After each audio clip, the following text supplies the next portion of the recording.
पुणी आसिला एक बड़ खबर पाखेई आसुची रज सबु वर्ष भली ए वर्ष मध्य अभद्र टीवी रे प्रसारित हेब रज सुंदरी।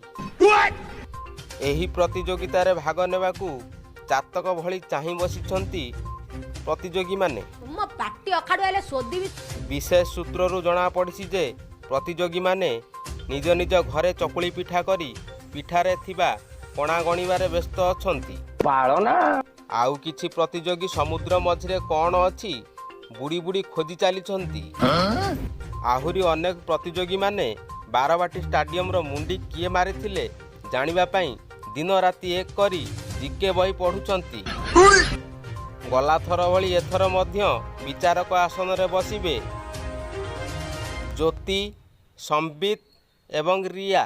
पाळना चकुली पिठा स्पेशलिस्ट मिस्टर ज्योति सहित समुद्र आ बारवाटी स्टाडियम रो मुंडी संबित मध्य रहिबे तांको सांगरे दांत छोड़िबा पई रहिबे रिया।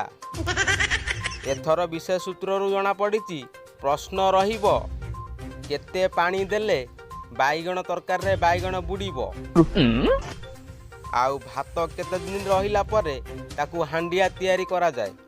वर्ष सारा पान गुटका खाई दांत नाला करथिबा जजेस माने दांत को माजी सफा करुचंती गईठा पाउंसरे कारण दांत जेते सफा रहिबो हेते दांत छोड़िया पई सुविधा हबो आ कैमरा रे भी धरा पड़िबो नाही कि से माने पान गुटका खांती बोली। दुई नालुआंक मध्य रे जणे नाळे निहाती भाबरे रहिबे एही कथा अभद्र टीवी पक्षरु घोषणा करा जाईछि। खाली देखिबाकू बाकी रहिला केउ जिलार झियो निर्भुल भावे चकुली पिठार कणागणी विजयी हेउछंती।